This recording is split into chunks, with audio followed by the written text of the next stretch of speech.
یہ گناہ ہے، یہ حرام ہے، یہ ناجائز ہے، یہ بدعت ہے، اللہ کو ناپسند ہے، رسول اللہ کو ناپسند ہے. اور کتنا ناپسند تھا حدیث سنو. قول رسول اللہ صلی اللہ علیہ وسلم، حضور اکرم تاجدار مدینہ محمد عربی صلی اللہ علیہ وسلم کو ایک شخص کے بارے میں خبر دی گئی کہ اس نے اچانک اپنی بیوی کو ایک وقت میں 3 طلاق دے دی. فقال رسول اللہ صلی اللہ علیہ وسلم غضبانا، حضور اکرم صلی اللہ علیہ وسلم غصے میں بیٹھے تھے کھڑے ہوئے. اللہ اکبر. آپ اندازہ لگاؤ، رحمت للعالمین، رب کی رحمت جو ساری کائنات کے رحمت بن کر آئے، ان کو جلال آ گیا. محمد مصطفیٰ غصے سے کھڑے ہو گئے اور آپ نے فرمایا کیا لوگ اللہ کی آیتوں سے کھیل رہے ہیں؟ The people playing with the verses of Allah subhanahu wa ta'ala. میرا غیر نوازو، میں تمہارے درمیان موجود ہوں. You are playing with Quran. تم قرآن کے ساتھ کھلواڑ کر رہے ہو. وہ اس خبر لانے والے شخص نے جب حضور کے غصے کو دیکھا، انہوں نے رسول اللہ حاکم ہو، اگر آپ حکم دیں جس نے 3 طلاق دیے نا اس کے گردن اڑا دوں. حضور کے غصے کو دیکھ کے صحابی نے کہا یا رسول اللہ صلی اللہ علیہ وسلم، یا رسول اللہ اگر آپ حکم دیں تو 3 طلاق دینے والے شخص کو میں قتل کر دوں. لیکن آقا علیہ السلام نے 3 طلاق کو برقرار رکھا.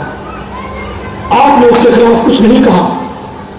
حضور کی زندگی میں، آپ کی حیات طیبہ میں ایک شخص کے بارے میں اپنے ایک شخص آیا، ایک نوجوان، یا رسول اللہ میرے باپ نے 1,100 طلاقیں دی ہیں. کتنی؟ بولو بھائی. میرے باپ نے 100 طلاقیں دے دی ہیں. حضور نے فرمایا بے شک 3 طلاقیں سے تو اس کی بیوی تیری ماں بائینہ ہو گئی، اور 97 طلاق سے اس نے اللہ کے آیت کا مذاق اڑایا. یہ 97 گناہ اس کے گلے میں. طلاق کا بیجا استعمال کرنا. مولا کائنات مولا علی مشکل کشا کرم اللہ تعالی وجہ کریم کی بارگاہ میں ایک شخص کے بارے میں پوچھا گیا جو اس نے 1000 طلاق دی ہے.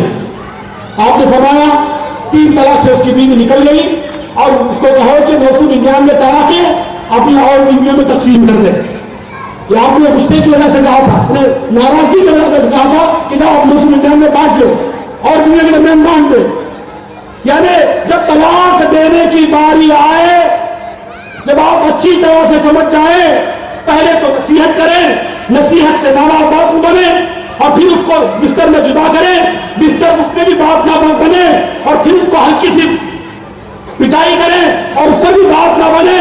پھر دونوں طرف کے سرپرست بیٹھ کے مسئلے کو سلجھانے کی کوشش کریں اور اس کے بعد بھی مسئلہ حل نہ ہو اور دونوں نے یہ عدل فیصلہ کر لیا ہے کہ جدائی ہی بھلی ہے، تب شوہر جبکہ وہ عورت طہر میں ہو، حیض سے پاک ہو، اس کو 1 طلاق دے. کتنی طلاق دے؟ بولو. 3 دینے کا ارادہ ہے ابھی، اس کو 1 نہیں بول رہے ہو. کتنی طلاق دے؟ 1 طلاق دے. کتنی دے؟ اب 1 طلاق دینے کے بعد وہ چاہے تو آدھے گھنٹے کے بعد رجوع کر سکتا ہے، چاہے تو 1 مہینے کے بعد رجوع کر سکتا ہے، چاہے تو 2 مہینے کے بعد رجوع کر سکتا ہے، چاہے تو 3 مہینے کے اندر before the completion of 90 days 90 دن کے مکمل ہونے سے پہلے بغیر قاضی کے. اگر یہ بھی راضی وہ بھی راضی تو ضرورت نہیں ہے قاضی. 3 مہینے کے اندر بغیر قاضی کے دونوں مل سکتے ہیں، بغیر نکاح کے. اور اگر 3 مہینے بیت گئے تو وہ بائینہ ہو گئی. اب کیا کرے؟ نئے نکاح سے اس کو اپنی زوجیت میں لا سکتا ہے دوبارہ، اگر وہ بھی راضی ہے اور یہ بھی راضی ہے. اور اگر 1 طلاق دے دی اور اس کے بعد دوسرے مہینے میں دوسری طلاق دی اور تیسری کی تو نوبت ہی نہیں، جب 3 مہینے بیت گئے تو بائینہ ہو گئی اور وہ جو ہے بالکل اس کے لیے اجنبی ہو گئی. اب وہ عدت گزار کے بعد دوسرے غزوہ گزارنے کے بعد دوسرا نکاح کر سکتی ہے، تو 3 طلاق کی تو نوبت ہی نہیں آتی ہے. تو آج ہمارے لیے ضروری ہے، اب یہ طلاق کا مسئلہ ہے، ہمیں کیا کرنا ہے؟ ہمیں کرنا یہ ہے کہ علماء کے دامن کو مضبوط تھامنا. بولو سبحان اللہ. ہمارے ایمان کی حفاظت ہمارے علماء کے دامن سے وابستگی میں ہے. علماء سے مضبوط رہیں اور ان سے جڑے رہیں اور جو حکم جب صادر ہو اس پر لبیک کریں. ابھی جو کارروائیاں ہو رہی ہیں دستخطی مہم چل رہی ہے, اب پتا نہیں ابھی کیا ہوگا. اب کیونکہ نوٹوں کا بھوچال آیا ہوا ہے, اب پھر پتا نہیں 30 دسمبر کے بعد پھر کیا باہر آنے والا. ایسا لگتا ہے کہ یہ کوئی جمہوری حکومت نہیں ہے, ملک میں کوئی عامل آ گیا ہے, کوئی ڈکٹیٹر آ گیا ہے. یہ کوئی ڈیموکریٹک الیکٹڈ گورنمنٹ نہیں ہے, یہ کوئی عامل ہے, کوئی ظالم و جابر مسلط ہو گیا ہے. اور یہ بھی رکھ لو کہ ظالم بادشاہ بھی ہے نا برے اعمال کی وجہ سے مسلط ہوتا ہے. ہمیں اپنے اعمال کی فکر کرنی چاہیے, اپنے اعمال کا احتساب کرنا چاہیے کہ ایسا ظالم و جابر بادشاہ کیوں حکمران کیوں ہم میں مسلط ہوا. دوسرا مسئلہ ہے, میں ابھی گفتگو ختم کروں گا. دوسرا جو مسئلہ ہے وہ یہ ہے 4 نکاح کا مسئلہ. 4 نکاح کا جو مسئلہ ہے, ابھی آپ رامائن کو کھائی لیں. راجا دشرت کی 4 بیویاں. کتنی بیویاں بولو؟ اب نہیں نام گنواؤ, کوشلیا اور کئی اور پتہ نہیں کئی تھی. 4 اور شری کرشن کی کئی ہزار, جہاں کئی 4 اور کہاں کئی ہزار. ہر مذہب میں, ہر دور میں, ہر کام میں ایک سے زیادہ نکاح کا رواج زمانہ قدیم سے رہا ہے. اسلام نے اجازت نہیں دی ہے, اسلام نے فطرت کو برقرار رکھا. سب نے اجازت دی, حکم دے دیا, چھوٹ دے دی, مگر پابندی اگر کسی مذہب میں لگائی ہے تو اسلام نے لگائی. اسلام کو کیوں دوش دیتے ہو؟ اسلام نے تو پابندی لگائی ہے, حکم تھوڑی دیا ہے کہ 4 کرو. پڑھو قرآن کی آیت, اللہ رب العزت کا ارشاد, فَانكِحُوا مَا طَابَ لَكُم مِّنَ النِّسَاءِ مَثْنَىٰ وَثُلَاثَ وَرُبَاعَ. نکاح کرو اپنی پسندیدہ عورتوں سے, 2 3 4. وَإِنْ خِفْتُمْ أَلَّا تَعْدِلُوا فَوَاحِدَةً. اور اگر تمہیں خوف ہے کہ تم انصاف نہیں کر پاؤ گے تو پھر ایک ہی کافی ہے, پھر ایک ہی کافی ہے. تو ایک ہی نکاح کا حکم قرآن دیتا ہے, ایک ہی نکاح کا حکم جو ہے شریعت دیتی ہے, اور 3 کی اجازت ہے, یہ پرمیشن ہے. میری گاڑی ہے, میری کار ہے, کتنے کا پرمیشن ہے؟ 5+1. کیا واجب ہے کہ 5 لوگ خالی جائیں؟ خالی نہیں جا سکتی, 1 بھی جا سکتا ہے, 2 بھی جا سکتا ہے. زیادہ سے زیادہ 5 لوگ گاڑی میں بیٹھ سکتے ہیں, اس سے زیادہ بیٹھیں گے تو چالان ہوگا. تو اسلام نے کہا, قرآن نے حکم دیا, اگر کسی مرد کے اندر یہ استطاعت ہے, یہ قوت و طاقت ہے, تو پھر وہ 4 عورتوں کی کفالت کر سکتا ہے, اور اس طرح سے سماج کا یہ مسئلہ حل کر سکتا ہے. یہ زحمت نہیں ہے, رحمت ہے. رحمت, یہ رحمت ہے. تو 4 نکاح کو پابندی لگانے کی بات کرنا یہ بھی غیر عقل سے بڑا ہے اور غیر انسانی اور غیر فطری ہے.